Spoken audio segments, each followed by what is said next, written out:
nom du Père et du Fils et du Saint-Esprit, ainsi soit-il. Que soient bien remerciés ceux qui permettent que cette messe de ce soir soit une messe chantée avec grand renfort de servants de messe. Je leur suis particulièrement reconnaissant à nos servants de messe, bien sûr, ainsi qu'à la chorale, mais elle a déjà régulièrement ses remerciements, ainsi que les sacristains et tout le monde finalement.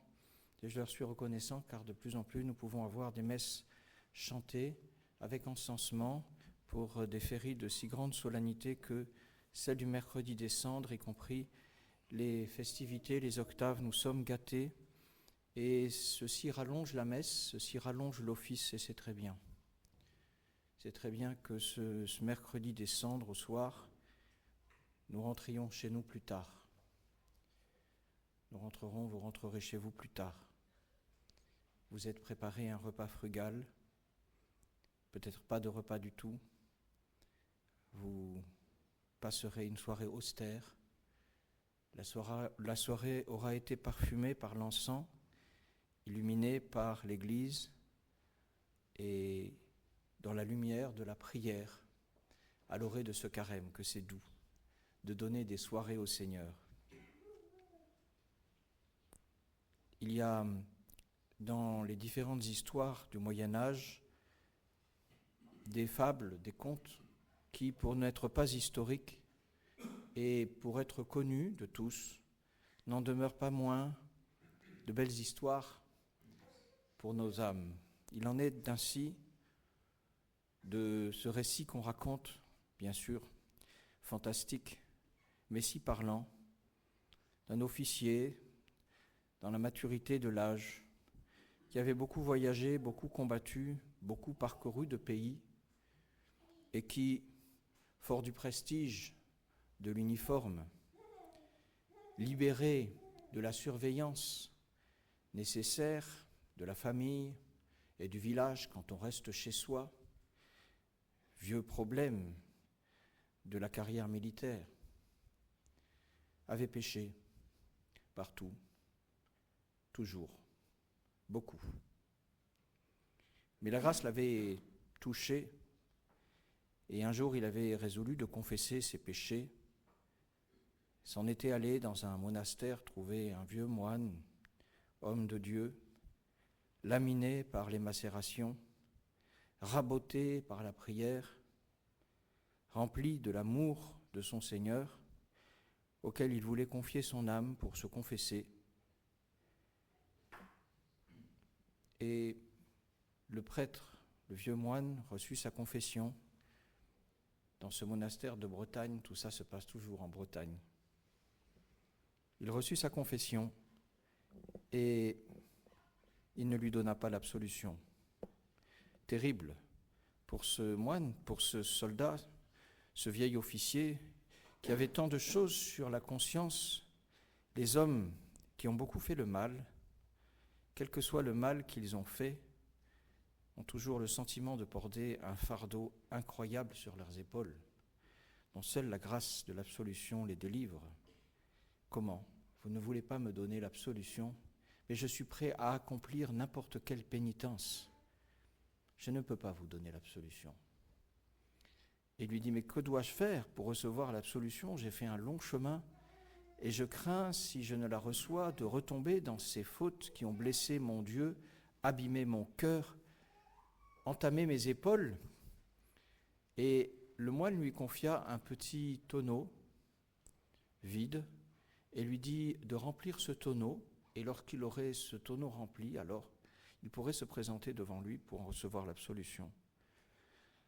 Et qu'il fallait chercher simplement la bonne fontaine. Alors, le soldat partit avec ce tonneau et alla devant le monastère à une source et l'eau rentrait dans ce petit tonneau, mais en sortait par les planches. Le tonneau fuyait. Alors il revient vers le moine et lui dit « C'est une tâche impossible que celle que vous me demandez, car s'il est percé, comment pourrais-je le remplir ? Ça n'est pas la bonne source.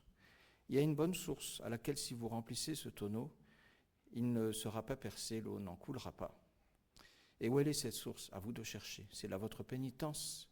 Déjà. Alors il partit et il alla dans les sources avoisinantes, et toujours, l'eau, il en remplissait son tonneau, son petit tonneau, oui, et puis l'eau coulait toujours, il n'arrivait pas à la remplir. Alors il revint voir le moine et lui dire, je vais partir pour un long voyage, encore un, et j'espère arriver à trouver cette source fameuse, est-ce que vous pouvez plus m'en dire ? Non, à vous de trouver. Alors il partit, et puis il fit les rivières, et les sources, et les fontaines, et les puits, et il recueillit l'eau de la pluie, et l'eau des orages, et l'eau des tempêtes, et rien n'y faisait, son tonneau il le remplissait, mais toujours l'eau s'écoulait. Alors il revint vers le monastère au bout de longs mois d'errance, cette fois-ci pour faire pénitence, mais rien n'y faisait, son tonneau était vide et il devait quand même le rendre à son propriétaire et lui rendre compte de ses pérégrinations vaines. Il lui rapporta donc le tonneau et il lui dit, vous m'avez donné un tonneau que je n'ai pas su remplir. Alors le moine lui dit, je suis bien désolé, mais je ne vous donnerai pas l'absolution si vous n'avez pas rempli le tonneau. Alors le vieil homme se pencha sur ce tonneau une millième fois sur ce trou dans lequel il avait fait verser de l'eau et qu'il n'avait pas réussi à remplir, et il pleura. Une goutte tomba de son œil, coula sur sa joue, tomba dans le tonneau, et instantanément, le tonneau fut rempli. Et cette fois-ci, l'eau ne s'échappa pas des planches, pourtant vieilles, de ce tonneau offert par le moine. Il reçut l'absolution et s'en alla content.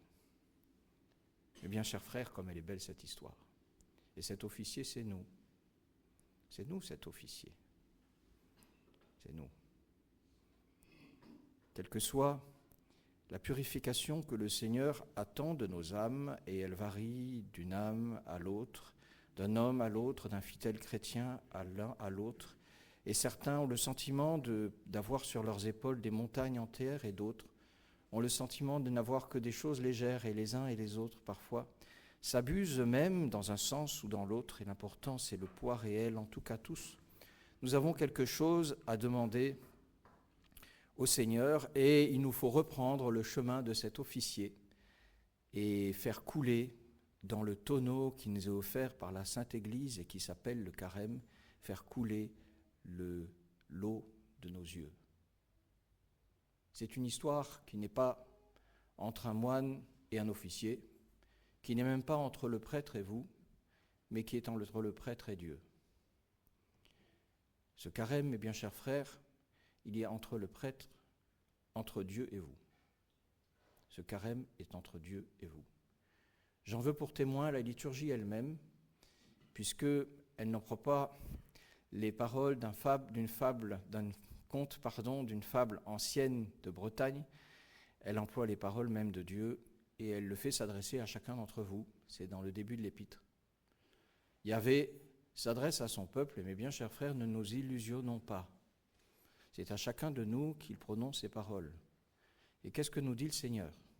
En ce soir du mercredi des cendres, nous avons laissé le chemin de nos maisons pour nous rendre ici. Qu'est-ce qu'il nous dit ? Convertimini. Convertissez-vous.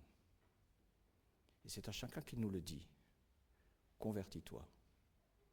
Et si nous n'avons pas entendu à la fin de cette soirée, mes bien chers frères, la parole du Seigneur qui vient frapper au fond de nos cœurs à chacun d'entre nous, quel que soit notre âge, ça vaut pour ceux qui ont 7 ans, ça vaut pour ceux qui ont 77, ça vaut pour les blancs, ça vaut pour les noirs, ça vaut pour les hommes, ça vaut pour les femmes, ça vaut pour les riches, ça vaut pour les pauvres, ça vaut pour les intellectuels, ça vaut pour les peu instruits, ça vaut pour tout le monde. À chacun, il dit « Convertis-toi ». Et c'est le Seigneur qui nous parle, mes bien chers frères. Et la chose est grave, elle est sérieuse. Car le mal de la vie de l'homme, qu'est-ce que c'est ? Le mal des Gazaouis, ça n'est pas d'abord les Juifs. Le mal des Juifs, ça n'est pas les Gazaouis. Le mal des Ukrainiens, ça n'est pas les Russes, ni le mal des Russes, les Ukrainiens. Le mal des malades, ça n'est pas leur cancer. Le mal de l'homme, c'est d'abord le péché. Au-dessus de tout mal, au-dessus de toute souffrance, au-dessous de tout ennemi, au-dessus de toute violence, au-dessus de toute insécurité, au-dessus de toute pauvreté, au-dessus de toute solitude, le mal de l'homme, c'est le péché. Et Dieu veut le bien de l'homme. Alors il ne lui dit pas « débarrasse-toi de ceci, débarrasse-toi de cela », mais « convertis-toi ». Et convertis-toi avec la larme de l'officier, c'est-à-dire convertis-toi de tout ton cœur. Souviens-toi de ces carêmes dans lesquels tu t'es converti du 10e de ton cœur, du 100e de ton cœur, du 1000e de ton cœur, où tu n'as pas pleuré, où tu n'as pas jeûné, où ce fut des ombres, des rêves et des imaginations. Peut-être, maintenant je te le dis, convertis-toi, fais-toi du bien pour une fois, fais-toi du bien. Viens à moi, convertis-toi. Eh bien, chers frères, cette parole, elle passe par ma bouche, elle vient du livre qui est derrière moi, elle pénètre dans vos oreilles, et il faut qu'elle touche votre cœur, et notre cœur à tous. Convertis-toi, convertis-toi, de tout ton cœur, dans le jeûne et dans le pleur. C'est dans la Sainte Écriture et dans les larmes. Quelles sont bonnes ces larmes qui coulent sur les joues du pécheur. Et que répond le pécheur, mes bien chers frères? Magnifique liturgie de l'Église, génie romain de cette liturgie traditionnelle qu'on a hélas jetée à la poubelle, mais elle est sortie de ses poubelles, elle se redresse. Elle remplit les églises, elle remplit les rues, elle remplit le désir des hommes, aujourd'hui des chrétiens et de plus en plus de jeunes chrétiens, pour notre délectation extraordinaire. Oui, on se tourne vers cette liturgie qui nous dit et qui nous fait agir. Qu'est-ce qu'elle nous fait faire? Tout à l'heure, tout ensemble, comme un seul homme, vous êtes tous levés, vous êtes mis à genoux. Et vous avez répondu à ce cri du Yahvé, de ce cri du Christ en croix, ce cri de la Sainte Vierge Marie qui a pleuré, elle aussi, des pleurs de son Christ, des pleurs de son Fils. Et vous avez répondu, vous êtes mis à genoux, et vous avez dit « Adiuvanos, Deus salutaris noster ».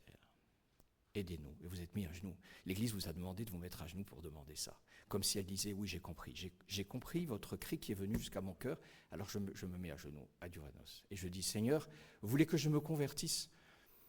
Faites en sorte que je n'ai pas à parcourir toutes les sources de France avec mon tonneau, mais que je trouve tout de suite le chemin de votre cœur. Alors je me mets à genoux et je dis, cette pénitence que vous me demandez, cette conversion du cœur que j'ai entamée par le passé, mais que je n'ai pas vraiment solidifié, que je n'ai pas vraiment achevé, je vous demande de m'y aider. Adiuvanos. Seigneur, mon Dieu, aidez-moi.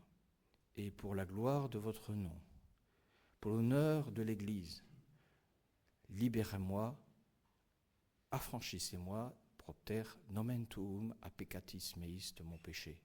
Réponse de l'officier au moine, réponse de l'âme chrétienne au Seigneur.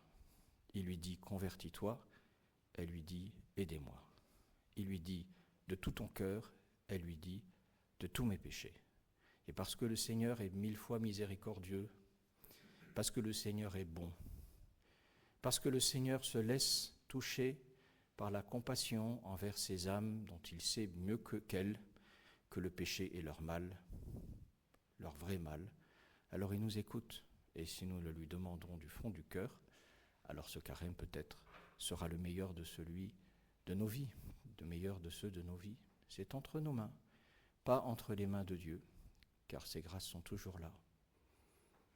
Alors oui, c'est nous les officiers, et nous nous présentons devant le Seigneur afin d'obtenir de lui que nous pleurions. Et nous avons bien eu raison de déserter le chemin de nos maisons et de venir passer cette soirée auprès du Seigneur, en ce mercredi décembre. Ainsi soit-il, au nom du Père et du Fils et du Saint-Esprit, ainsi soit-il.